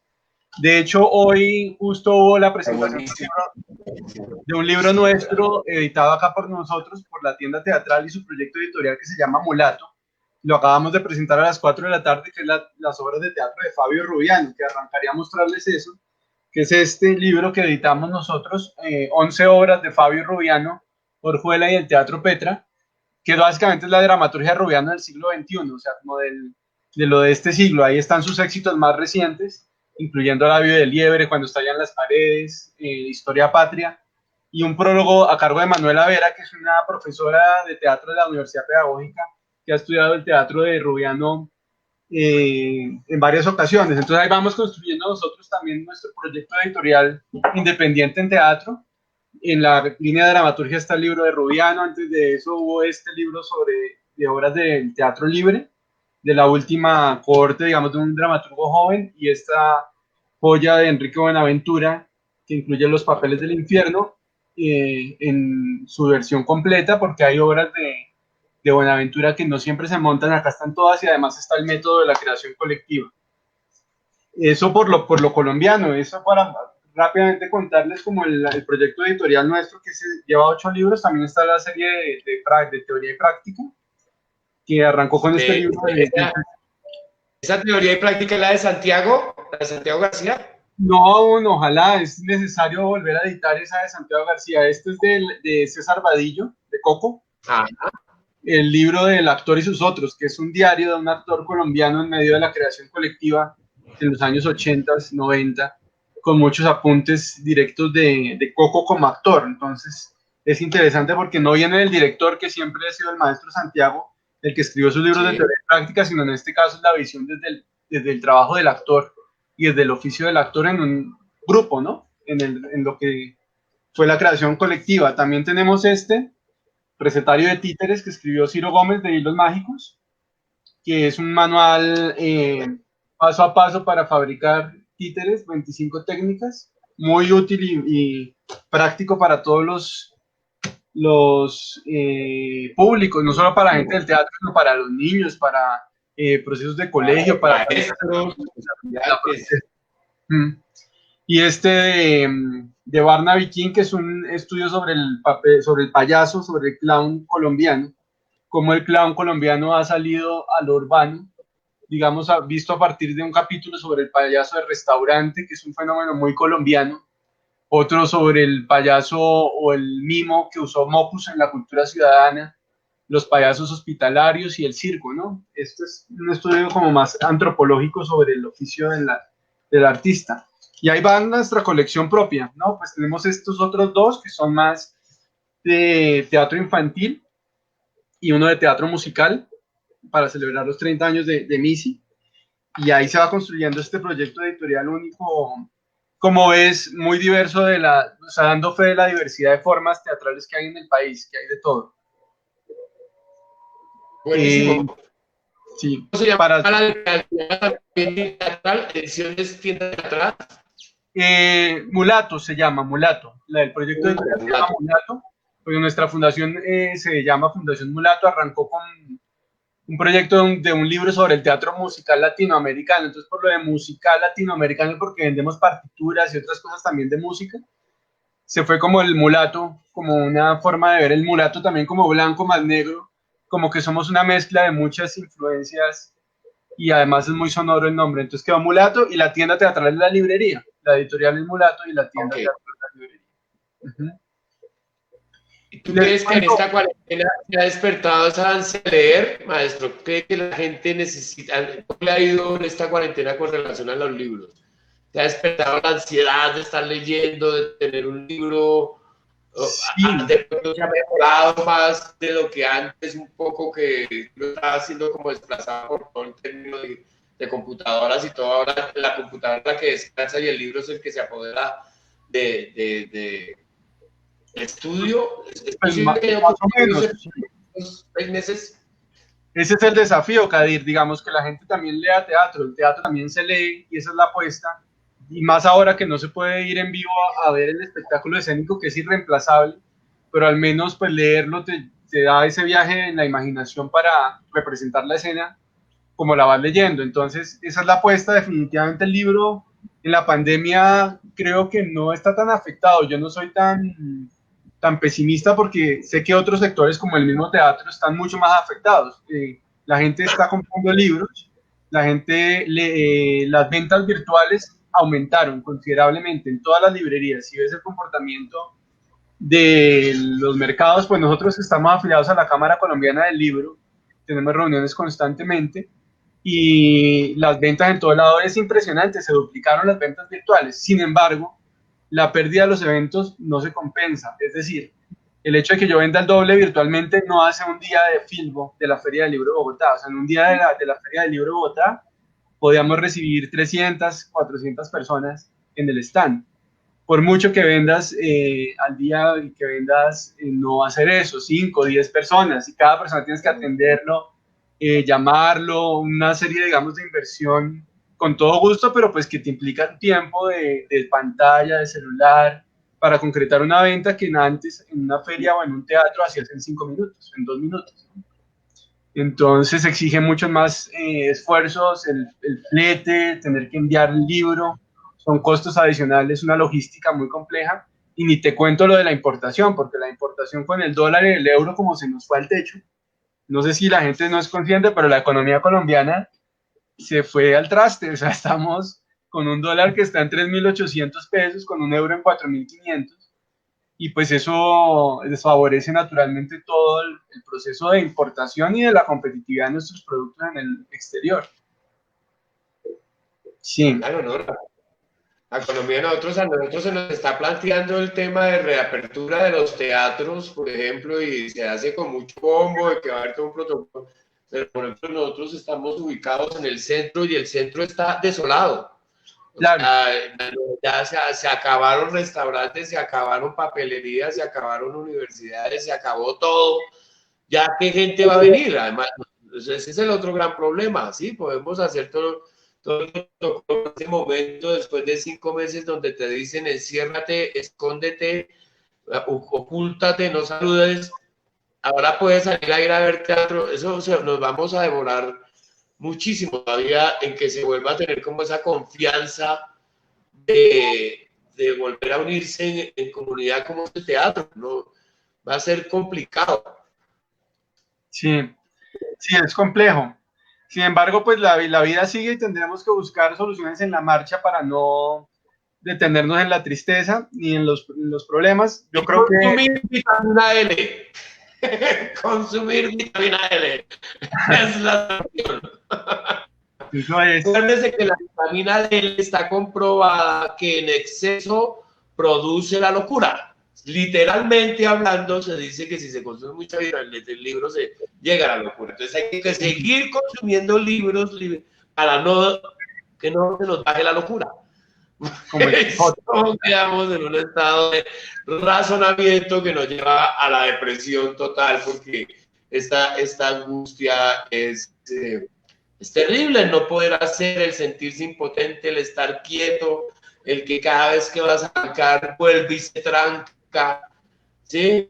Ahí, de todas maneras, el oficio del escritor también, porque el escritor también necesita esa soledad, ¿no? En cierto momento, claro, voluntaria, no obligatoria. ¿Cómo la ven ahí, compañeros? Bueno, es con el tema de hacer literario. Es que lo que no entró en cuarentena nunca, ni podrán meterlo en cuarentena, es la creatividad. Es el encontrarse con el arte y reflexionar sobre él. Es dar otras propuestas. Creo que seguramente va a haber muchísima obra resultante de esta pandemia. Como siempre ha ocurrido, los desastres y esos aislamientos, salimos con un gran boom. El otro problema entonces sería tener esas editoriales como Mulato o como Sutana, la de Cábala, para poder llevarle esas obras a la gente. Pero también necesitamos un Ministerio de Cultura y un Ministerio de la TIC y un Ministerio de Desarrollo que oigan y que apoyen este trabajo. Porque es que una feria de libros, si bien es importante, si no hay apoyo tampoco se puede hacer. Entonces a veces por ejemplo en Bucaramanga se hace, y en Cali, en Medellín, el esfuerzo de tener ferias del libro. La de Bucaramanga, pues si no tiene el apoyo de la gobernación o de la alcaldía, pues no se puede hacer. Y así pasa con Villavo y en otros sectores. En Cartagena también se hacen muchos eventos del libro, pero el último que aparece es el libro. Te aparecen todas las veredas, te aparecen muchas cosas, conciertos con los reggaetoneros, pero el libro no está. Entonces, porque hablo de un episodio alrededor del High Festival, ¿no? Donde el libro no está, está en la farándula de la industria del libro, pero no está el libro. Entonces uno pensaba que uno llegaba allá y iba a encontrar, no, hay que, es otro tipo de cosas, pero te venden lo que no es. Entonces, es encuentro con escritores famosos de las grandes editoriales del mundo, del monopolio universal del Grupo Prisa, por ejemplo, ¿no? Entonces, esto lo vas a encontrar allí. Y vas a escucharlos a ellos con entrevistas prefabricadas y con respuestas prefabricadas. porque hay muchas cosas de su vida personal que a uno no le interesa como persona saber del escritor. Lo que quiere saber es ese momento en que va de la realidad uno, la realidad concreta, hasta la otra, hace la parábola y llega a la realidad de la fábula. ¿Cómo es que lo hace? No, eso es lo que menos le preguntan. Le preguntan sobre qué calzoncillos usa y si se afeita en la mañana todos los días o no. Entonces, ¿por qué? Porque son periodistas del espectáculo, de la farándula, los que ponen allí. También tendríamos que exigir unas ferias del libro más cualificadas, para que el libro se vea y para que se invite a la literatura de verdad constantemente. Si la gente sí lee. Entonces hay también una cuestión, una matriz diciendo es que la gente lee menos. No, lee menos, digamos, en papel, pero está leyendo en otros medios, ¿no? Los medios digitales, en otras cosas. Un poco más difícil, digo yo, para nosotros los antiguos, los del siglo XIX, pero sí muy actual para ahora. O sea, cada uno, así como decíamos cuando estamos viendo lo de cómo del papel carbón pasamos al computador y toda esa transición que hemos hecho en 40 años, en 50 años, toda esa transformación la están viviendo ellos también. Entonces, y el libro pues de papel dicen que va a desaparecer, pero particularmente creo que nunca va a desaparecer, va a durar 2000 años. Pero garantizo que son mercados diferentes. La gente que lee en papel nunca va a dejar de leer en papel. La gente que lee digital es otra. No, nunca vas a dejar de comprar tu libro de papel, el que nació como tú o como yo leyendo en papel. Tal vez las nuevas generaciones, pero no. Yo particularmente más en digital. Hace 10 años dejé de leer en papel porque el papel levanta el polvillo y me hace daño para la rinitis. No, pero entonces la pantalla me hace daño por los ojos. Entonces, pero ¿cómo hacemos y cómo jugamos con eso? Pero si el invento ahora de tapabocas. Exacto, entonces después de tapabocas en adelante para leer. No, pero si yo voy en un bus de aquí a Neiva, pues ¿qué uso? Pues leo el libro, abro mi libro y me completo con el olor del papel. Entonces, o sea, me doy ese gusto de poder untarme la mano de saliva y pasar la hoja, ¿no? Y dejar ahí mi ADN para que por allá en 500 años pues, descubran que yo leí ese libro, ¿no? Porque mi ADN está ahí, mi lengua o mis mocos, ¿no? Todo lo que tenemos nosotros que botamos, los pedazos de piel con la que inundamos el cielo de este planeta, porque nosotros somos altamente contaminantes y cada vez que nos rascamos un montón de piel que sale a volar. Eso queda en los libros. Podríamos decir que un libro, además de su impreso, también guarda partículas de quien lo habitó. Ese es el juego. Entonces, o sea, puede servir en muchos años para muchos tipos de investigaciones de muchas áreas del conocimiento. Así que, por favor, vitamina L y deje su partícula ahí. Habite ese libro, pero además rótelo, ¿no? Yo, a no ser que el libro sea muy especial, los libros hay que regalarlos. Si ya me lo leí y no tiene unas notas específicas, debo regalarlo. O sea, ¿para qué tener 2000 libros en mi habitación? ¿No? Si ya los leí y si lo necesito, pues por lo menos sabré dónde está, quién lo tendrá, pero hay que dejarlo circular también. Esa es la otra invitación. A que seamos generosos y generosos y compartamos los libros, ¿no? Todavía hay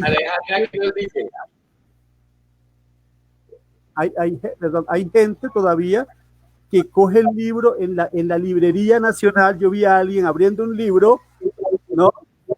Y escribiendo el poema a mano en su libretica, ¿no? Si yo hubiera tenido la plata, compro el libro, pero no en ese momento. O sea, una travesura, ¿no? Quitarle el papel celofán al libro y copiar y volverlo a meter ahí e intentar que quedara otra vez como si nada hubiera pasado. Todavía hacemos eso, copiamos poemas en hojas de cuaderno. Y eso es una maravilla. Cuando se lo entregamos a otro... Lo importante es garantizar el acceso a la gente para que lo quiera leer, digamos. Porque los problemas son finalmente de acceso. Hay gente que... Yo estoy de acuerdo, por ejemplo, en el tema de la piratería, como lo mencionas, la gente que, digamos, copia el texto y no, digamos, porque el tema editorial tiene todo este costo atrás del autor, del diagramador, el impresor, el editor, un montón de trabajos detrás. Y claro, en la Cámara del Libro, por ejemplo, hay un montón de campañas antipiratería y a la vez yo estoy en un grupo que se llama Teatro para Todos en PDF, donde todos comparten textos teatrales y fotocopias, etcétera. Y claro, entonces yo me pongo a pensar, claro, yo fui estudiante también, no tenía plata para los libros y necesitaba alguna cosa, pues fotocopias en su momento, ¿no? O sería, qué bueno sería el teatro en PDF en este momento, pero desconocía eso. Y lo entiendo y digo, bueno, yo no voy a censurar porque sé que hay gente que no tiene los recursos, pero también siento que hay mucha gente que tiene los recursos y que entonces no paga el libro por lo mismo, o se copia el poema de tacaños y aún teniendo los recursos para hacerlo, que eso es lo que ya digamos que uno podría, pues sin meterse uno en la vida de cada quien, que cada quien haga lo que quiera, pero sí tomar un punto de vista un poco más crítico, porque hay profesores que les pagan las instituciones para que hagan eso, hay instituciones mismas que les dan un presupuesto para que compren libros y vea uno fotocopias en las bibliotecas. Entonces ahí es donde no es correcto el sistema desde lo mismo institucional o el mismo gobierno que hace unas convocatorias del libro, de compra de libros, pues con CADIR, de hecho, sabemos, porque yo he estado detrás de ese tipo de cosas, y el libro de teatro nunca tiene un espacio ahí. Favorecen mucho el libro infantil o algunas cosas, y con algunas políticas de lectura que son válidas, por supuesto, son procesos muy serios, pero nos falta meterle más esfuerzo y rubros ahí, ¿no? Está renovando, Andrés, porque hay nuevos autores, ahí no se puede enseñar lo mismo, lo que uno le pasa muchas veces en las librerías de teatro, Lope de Vega, y encuentras montones de Lope de Vega. Aunque las librerías cuando llega una publicación colombiana o latinoamericana, pues la destacan, pero el constante sigue siendo, uno los mete, Lope de Vega.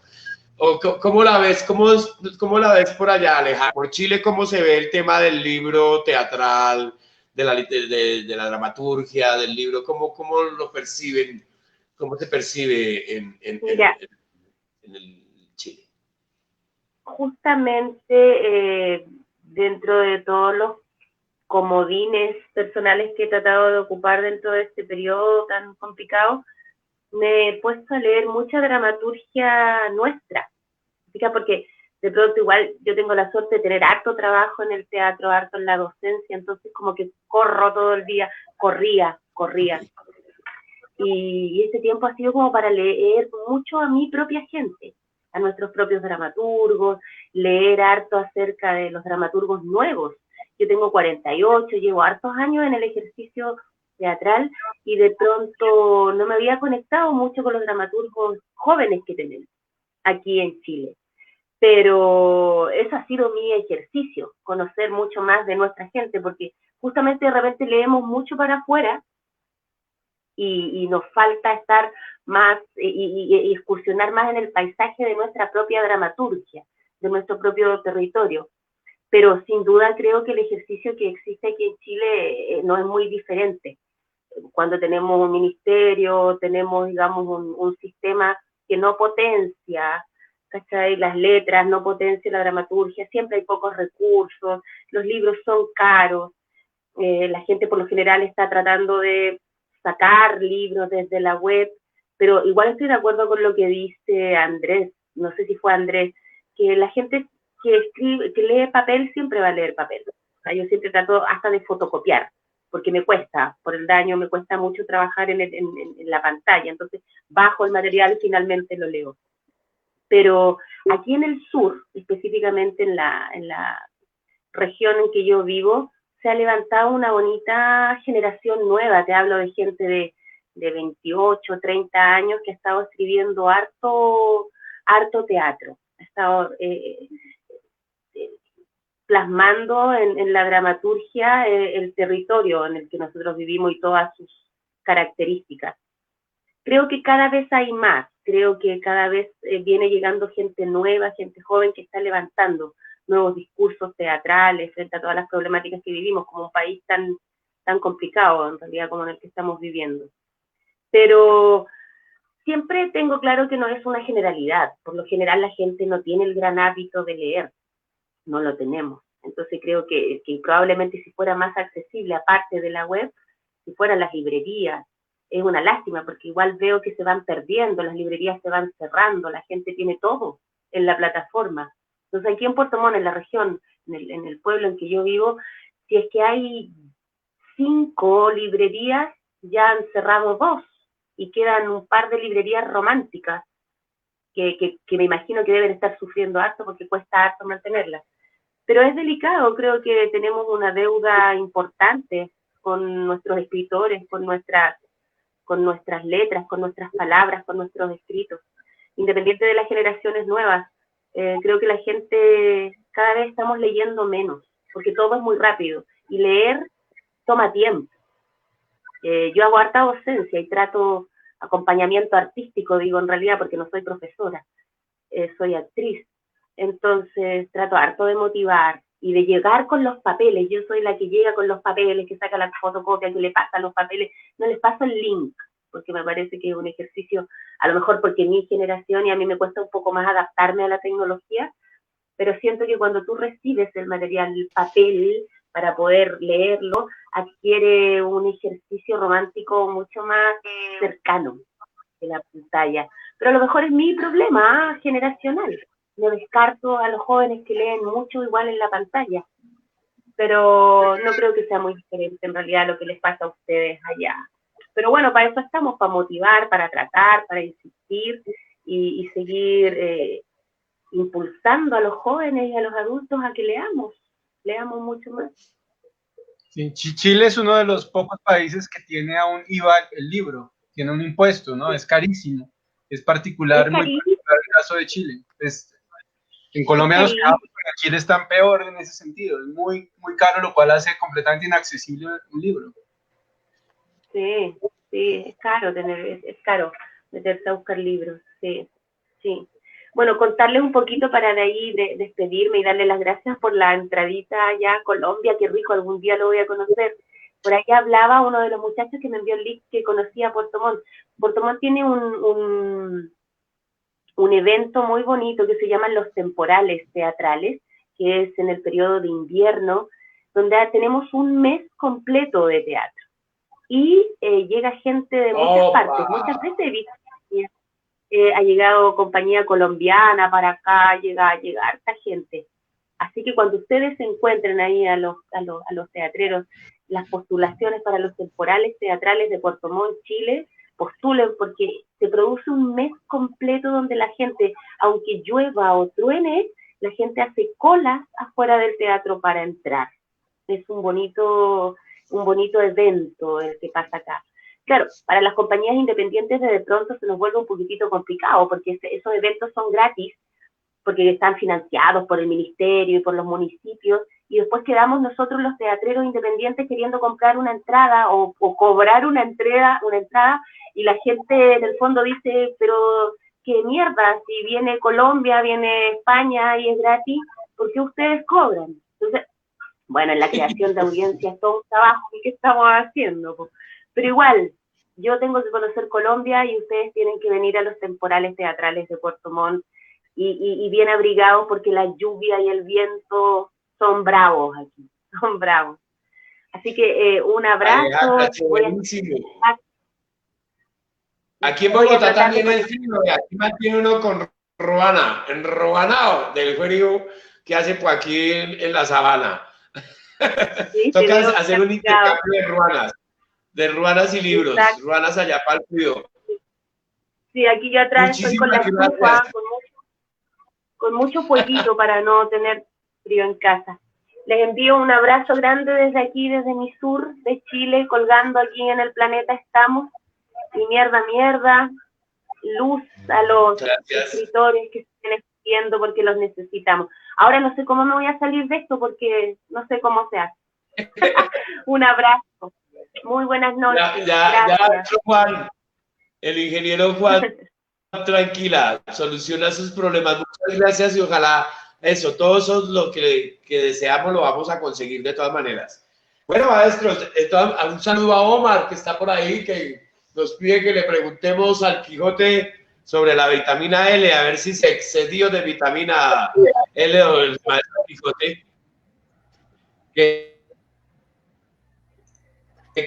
está necesario porque fueron épocas de violencia que vivían en esos momentos. Creo que hasta el maestro Cervantes estuvo escribiendo el Quijote como un mecanismo de defensa en una cárcel, ¿no? Encerrado en una cárcel que lo estuvo terminando. ¿Estoy equivocado, ilustres compañeros? Como mecanismo. Ya había salido de la cárcel, ya había perdido el brazo. Ya había salido medio loco. Claro, por supuesto, son sobrevivencias y yo no creo que hayan cuerdos por este lado, ¿no? Así que la cordura, esa cordura final no la conocemos. Y menos mal que tenemos esta locura controlada, ¿no? Pero si no fuéramos locos no estaríamos en eso. No podríamos tantas cosas, tantas comodidades que la burguesía nos pide, que el consumismo nos pide para poder continuar luchando y escribiendo y creando, inclusive sabiendo que mucha obra nuestra quedará sin publicar, sin conocer, y que cualquier familiar le dará un clic de suprimir y ahora se perderá. Porque también corremos ese riesgo de nuestros autores que han muerto, que han dejado las obras allí, y no sabemos si las familias están conscientes del valor que tienen esas obras y de la obligación que tienen de conservarlas. Tenemos problemas con la está pidiendo que no le mandemos manuscritos. Nosotros tenemos el Centro de Documentación de Dramaturgia Latinoamericana y tenemos problemas porque hay material que ya está digitalizado y que debe reposar, porque por ley debe reposar en la Biblioteca Nacional, y nos piden que no mandemos si no tiene el ICBN. ¿Cómo diablos va a tener ICBN si no está publicado? ¿No? Si son obras originales. Entonces, también tenemos funcionarios bastante que no son locos, son tarados, que es otra cosa. Sí. Yo tengo una pregunta de todas maneras, así como una pregunta que quiero hacerles en estos tiempos a los dos, ya que están, tanto al dramaturgo como al maestro que nos está permanentemente alimentando de nuevas publicaciones. Bueno, si nos tocó al teatro pasar de todas maneras en estos tiempos, que ojalá no sea por mucho tiempo, a encontrar un lenguaje en la web, ¿sí? Un lenguaje que así como pues nos tiene limitados y nos tiene maniatados corporalmente, también nos está proyectando. O sea, el teatro hemos estado con nuestro canal en YouTube proyectando Yate con Cucas, Los Dorado, y hemos llegado a sitios donde jamás hubiéramos podido llegar con nuestras obras. Eso también es muy interesante, y nosotros, por estar también como en la personalidad, en la atención personalizada, nos estamos limitando un poco el radio de acción de nuestras propias obras.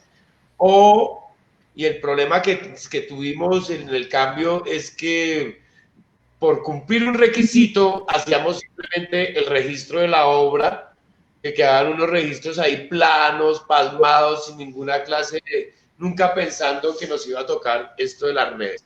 Así como al teatro le toca transportarse de la tabla a la nube, salir de las tablas y meterse en la nube, ¿cómo va a ser si lo que hablábamos ahorita del tema del libro impreso, cómo sería esto ya en un PDF donde habría el libre acceso? Ahí ¿qué pasaría? ¿Cómo se dice la palabra de moda ahora? ¿Cómo será la monetización de ese producto en PDF, o lo que llaman ahora, que ya no son obras sino productos en el caso del teatro, que para nosotros, si les digo la verdad, ha sido bastante difícil en estos tiempos el tema de la monetización? Sí, porque podríamos decir, bueno, vamos a monetizar y se proyecta exclusivamente para ojalá, las 100 personas que compren el link. Creo que hay grupos que lo logran, ¿sí? Que les compren 100 personas el link y logren ver la obra y se limite esa apreciación de la obra. Nosotros hemos estado con un carrito solidario en el cual también hemos puesto los libros A la venta la colección de 6 por 100.000, valga la cuña, 3 por 50.000. Realmente estamos en precios de estado de emergencia, ¿sí? Ecológica y ambiental. Entonces, ¿cómo Pues es difícil, va a ser? muy complejo. Ese cambio se está anticipando hace 10 años o más, hace 15 años, que ya habían periódicos que decían la muerte del libro, porque viene el libro digital, y eso lo están anticipando y no pasó y no creo que vaya a pasar. Al contrario, lo que pasa año por año es que hay más venta de libro impreso, o sea, si se analiza la venta del libro mundial, tanto en idioma español como en otros, es que se venden más libros porque la población igual crece, etcétera. Entonces, ese cambio creo que no va a ocurrir. Obvio, hay un aumento del libro digital también, o sea, es un nuevo mercado que nace. Hay una serie de tecnologías acordes a eso, entonces, de vender el PDF, de controlar el contenido con marcas de agua o con el nombre de la persona que la compra. Entonces, tú compras el PDF, o yo a Kadir, entonces Kadir compra y entonces en el libro que te llega te dice, este libro es propiedad de Kadir, en todas las páginas, para que no lo piratees, o que si lo pirateas pues quedas boleteado con todo el mundo porque saben que el que lo pirateó fue Kadir, y ahí aparece el nombre. Esa es una de las estrategias como otras que tienen, pero a la larga el que piratea, piratea, o sea, yo creo que al final lo van a piratear de una o de otra manera porque para eso sí hay unos magos y hay unos genios que se gastan a veces todos los recursos o sea, puede salir más caro el proceso de piratear que el de hacer el libro, pero se lo gastan y bueno, ahí llega. ¿Qué tanto puedes monetizar? Yo creo que esto definitivamente, como muchas de las artes, lamentablemente es puro amor al arte. Esto no va a ser negocio, va a ser muy complicado. O sea, creo que en estos tiempos aún pegarnos, claro, sí hay que encontrar una sostenibilidad y desarrollar unas estrategias, creo yo, para no, pues para al menos no perder o no quebrarse, pero va a ser muy difícil hasta que no haya un cambio sustancial en todo el orden cultural de nuestros pueblos, que incluye lo político y el apoyo de los gobiernos, pero también la cultura misma de generación a generación que llevamos, porque es que es un tema cultural muy arraigado en nosotros, el tema de la cultura y del mercado cultural, es decir, México o Argentina que tienen más tradición, pero de generación en generación, de que el abuelo veía a su abuelo comprando libros, pues tiene un mercado más grande que nosotros, que somos menos los que tienen esa tradición, y cosecharlo va a ser una labor de todos los estamentos de la sociedad a largo plazo que tendremos que hacer. No es sencillo, pero pues parte de los esfuerzos es justamente esa quijotada de la que hablamos, pues de lo que estamos acá nosotros hablando, que es insistir en esta lucha y hacer libros y escribir y tratar de publicarlos, y esa es la única manera en que poco a poco irán cambiando las cosas lentamente. Yo quisiera tener libreros igual de romántico. Es claro, meterse en una utopía que es vender arte, ¿no? Además, ofrecer arte desde el conocimiento, desde el proceso, no entretenimiento, que entretenimiento, bueno, es entretenimiento, pero aquí es vender arte, vender una creación, una imaginación. Bueno, nos quedan como 10 minuticos. A ver, agradecemos de todas maneras a la agenda teatral, qué rico que esté, a la agenda teatral, a la librería teatral, por Dios. Sí, no, a la tienda teatral, es correcto, Kadir. No, por todo. 3 bajas. Yo les iba a mostrar 4 novedades para cerrar de lo que sí hay de novedad en la industria que salió este año. Una es la edición de cátedra de Los Días Felices, de Happy Days, de Samuel Beckett, que no existía, no se publicaba desde hace unos 30, 40 años, una edición en español de esta obra, y el libro tiene más notas y ensayo previo que el mismo texto, que saben que de Beckett es muy corto, pero pues es una de las novedades.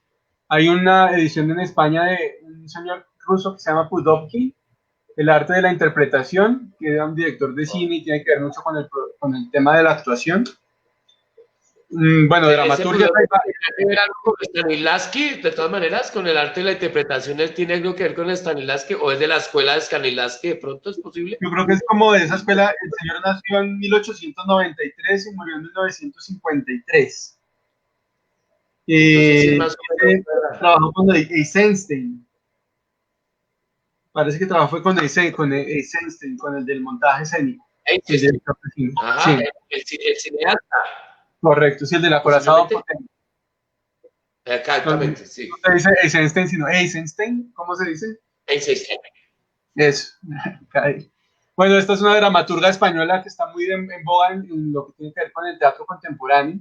Angélica Lidl, y tiene esta novedad que se llama Dicen que Never es más triste, para los del teatro contemporáneo, la dramaturgia contemporánea, y esta maravilla que también se estaba esperando hace mucho, que es el dominio del movimiento del Rudolf Laban, lo del cubo de Laban, que muchos bailarines y actores trabajan esta técnica, y es un libro bastante documentado, con un montón de ejercicios de cuerpo, que todos los bailarines y actores seguramente apreciarán, como para contarles 4 novedades del 2020 en el mercado editorial de teatro internacional. No, pues maravilloso. Andrés, nosotros vamos a mantener esta puerta que se abre, que es de los lunes de literatura, de vitamina L, de libertad, de locura. Hablar un día a la semana, arrancar hablando de libros y programarse, hasta programarse para leer en la semana que nos vamos y tener a escritores y dramaturgos, y en este caso compañero, colega de lucha, de vida, de amistad, como es nuestro maestro William Fortis.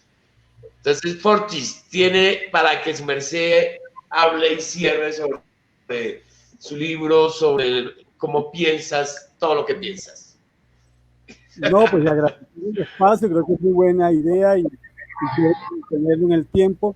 Lo otro es decir que así como el libro en físico no se va a acabar, el teatro tampoco.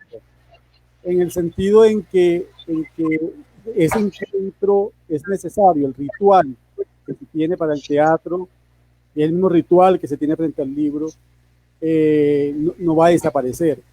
Y lo otro que se podría hacer es crear los bancos de la grabación de los espectáculos, de las obras de teatro, y que permanezcan en la nube, que permanezcan en las redes. Es decir, que cada tiempo se transmitan las obras que ya desmontamos, que ya no tenemos, que no esperamos públicos para esas obras, entonces ponerlas a circular también por este medio. Creo que son dos cosas distintas, que mantengamos la obra vigente, la obra que está en repertorio, pues sin subirla en ninguna plataforma, y las que ya dejamos, grabarlas muy bien y subirlas. Lo otro es que lo malo que han hecho es que se ha querido volver cine al teatro, entonces grabar con 4 cámaras y hacer un montón de cosas que le quitan la esencia a ese teatro. Yo siempre digo, yo vi en los años 70 a un señor español que hacía unas comedias y lo transmitían como a la 1 de la mañana, los viernes, de 1 de la mañana, los sábados ya, de viernes a sábado, por el canal institucional.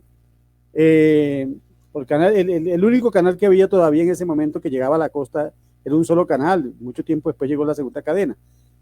Y nosotros veíamos teatro a las 12 de la noche, a la 1, trasnochábamos para ver a ese señor y se hacía con una sola cara y entonces uno se sentía en el teatro, se sentía sentado frente al escenario.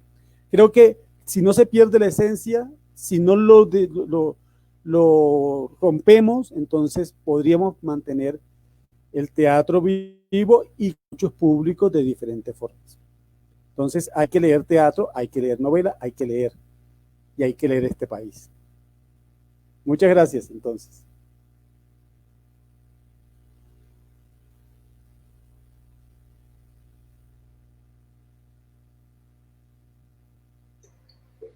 De que de todas maneras sabemos que va a ser muy difícil, que el espectador logre percibir la misma emoción que siente al ver la obra de teatro en vivo. Va a ser imposible. O sea, no te da lo mismo el ritmo de una pausa en la escena donde hay toda una gestualidad y un ambiente a esa pausa vista en lo digital. ¿Sí? En lo digital, con solo hacer ting, se te va el espectador. Eso es lo que, por ejemplo, aquí nos hemos replanteado un poquito. Sí, también, ya porque ya es, o sea, el cuento no se pierde. Puede que la imagen sea distinta, ¿sí? Porque también hay que utilizar la herramienta. O sea, no, precisamente un poco era eso es otro ritmo, es otro ritmo. Ni siquiera, nosotros aquí lo hemos planteado muchas veces que ni siquiera es audiovisual, es más rápido que el audiovisual. ¿Sí? Aquí, por ejemplo, ya ni siquiera es en un computador de lo que hemos visto nosotros en nuestros analytics de las obras que hemos estado proyectando, sino que el 90%, un 80% de la gente lo mira en un celular, ve la obra en un celular. Ya un 1% llega a verla en un televisor, un 20% la ve en una computadora, pero un 80% ya está viendo algo en un celular. Ay, pucha, esto es una locura, ¿sí? De los planteamientos que nos dice la maestra Gisela. A Gladys también saludarla, ¿sí? El teatro es una maravilla, es una gran espectadora. ¿Qué dice Gisela? Gisela nos está diciendo que nos está diciendo la maestra. Abrazo de la Contrabajo. Saludos, Giselita, también para Contrabajo. Un abrazote. Pues de todas maneras a todos de verdad agradecerles. Hemos estado, esta es nuestra primera misión, de continuar con ese proceso de mantener vivo el leer. Pensamos que el leer sigue siendo ese viaje fantástico que nos invita a conocer nuevos mundos, más ahora, como lo hemos dicho, ¿no? Donde estamos encerrados, de cómo viajar, como hacía Julio Verne, que se recorrió el mundo en 80 días, viajó a la luna, estuvo en un submarino, encontró la isla perdida. O sea, a través de los libros podemos seguir viajando por muchísimos mundos y podremos mantenernos viendo teatro y leyendo teatro. No sé si estoy mal, si es en Londres, donde aún cuando se lograba ver, hay personas que van a ver teatro y leyendo el libro al lado, o leyendo la obra en Shakespeare. Creo que hay una tendencia de eso, para ver, hasta calificar los actores. O sea, el mantener un libro en la mano, el tener un libro en la mano teatral y después también poder ver la obra es otra de las fantasías que también podemos promocionar en estos tiempos donde nos han tocado estar bastante aislados de la vida colectiva. ¿Sí? Yo poder leer Alucinación y después ir a ver la obra. Eso, pues, que es lo mismo que pasa con García Márquez, ¿no? La cosa es lo que uno lee en las obras y otras cuando las ve en el cine, por ejemplo. A muchos les gusta, a otros les disgusta, a otros ya el resumen es distinto, porque además al tener la obra impresa vas a ver tu propia obra de teatro. Casi que es un ejercicio de dirección escénica. El que está leyendo una obra de teatro en su cerebro hace un ejercicio de dirección escénica porque se está imaginando la puesta en escena, se está imaginando el actor, se está imaginando todo. La imaginación se va a un desborde total. De verdad, maestro Fortis, maestro Andrés, a todos los que estuvieron acompañándonos, muchas gracias. Y según nuestro ingeniero, tenemos 30 segundos para despedirnos cada uno. Andresito, para el próximo también seguir promocionando nuevos libros. Hasta luego, muchas gracias. Maestro Fortis, entonces, Andrés, ¿iba a despedir? No, sí, muchas gracias por todo. Estamos en contacto permanente en lo que se les pueda servir con todo gusto y éxitos y fortaleza. Estos lunes, bienvenidos con lunes. Muchas gracias. Bueno, saludos, chao. Gracias Andrés y muchos éxitos a la tienda. Maestro Fortis, muchas gracias de todo corazón. Siempre ese amor entre teatro y cábala, entre sus propuestas dramaturgicas, de puesta en escena, actorales, como siempre, un gran abrazo digital. ¿Sí? Entonces, lo mismo, chéverísimo. Gracias, Fortis. Muy gentil. Okay, chao. Vale. A nuestros amigos que empezaron hoy a vernos, mañana tendremos otro Hablemos de Teatro con un conversatorio sobre el teatro y la máscara. Estará el maestro Amiel Cayo del Perú y estará Juan Manuel Conbariza de Bogotá. Muchas gracias y siempre bienvenidos a todas estas actividades que producimos en Teatro OVA con nuestros amigos y nuestros espectadores. Gracias.